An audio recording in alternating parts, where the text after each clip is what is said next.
بھائی اس بات پہ میں اب جیسے ایک سیریز سی کرنا چاہتا ہوں کہ ہماری دو بہت بڑی کمزوریاں ہیں، یعنی کہ جدید دنیا میں۔ ایک ہمارا تصور تاریخ، جی یہ بہت معجزاتی، کراماتی، مافوق الفطرت، سلیمانی طاقت والا تصور ہے، اور اس نے ہمیں عجیب طرح کی رومانویت میں، ایک سیڈسٹک رومانویت میں مبتلا کر رکھا ہے۔ جی اور پھر یہ کہ ایران نے اس کو بڑھاوا دے دیا کہ شکست بھی فتح ہے، مطلب جی شکست کو گلوریفائی کرنے والا مزاج اگر آپ قوم میں پیدا کر دیں تو وہ تو طاقت کے حصول، جو ضروری طاقت کا تصور ہے، اسے بھی نفرت کی نظر سے دیکھنے لگے گی، جی وہ فتح سے چڑنے لگے گی، وہ خوشی سے گھبرانے لگے گی، جی اور وہ آزادی کی دشمن ہو جائے گی، ٹھیک ہے۔ اور وہ ظالم کے نہ ہونے سے اس کا نقصان ہوگا، مظلومی کے پھیلاؤ میں اس کا فائدہ ہے۔ تو اب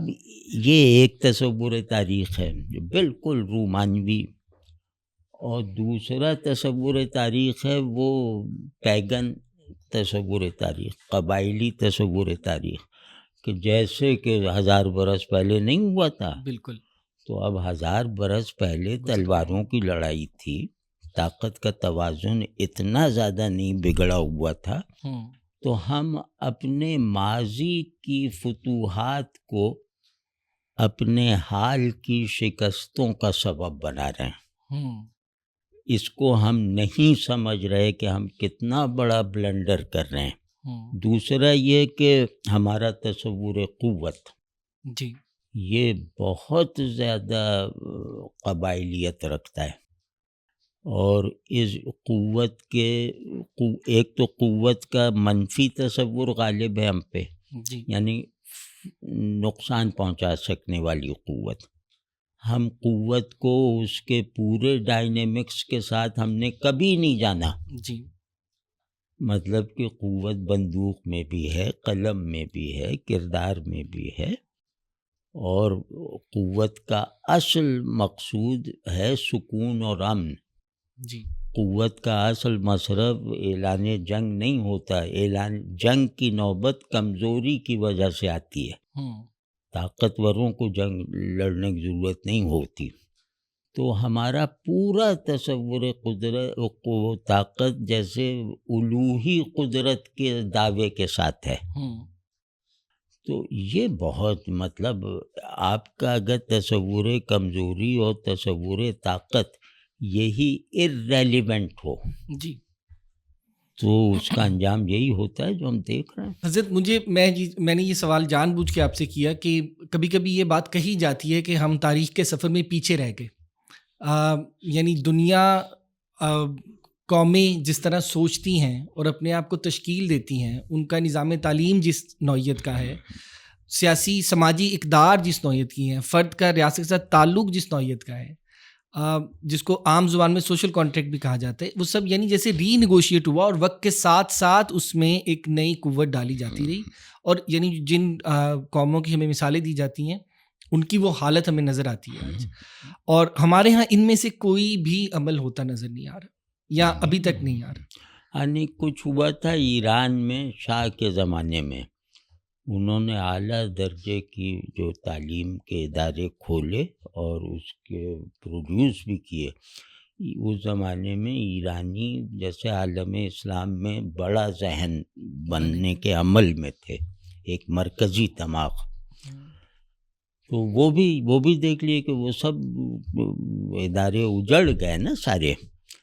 تو وہ کیا کہ ہمارے مذہبی تصور قوت، تصور فلاح، تصور کامیابی وغیرہ، یا تصور علم، کوئی تصور علم مذہبی اگر ہوگا تو وہ جہل پر چڑھا ہوا نقاب ہے۔ تصور علم اگر بائنڈنگ ہو، یعنی اس میں نتائج طے شدہ ہوں،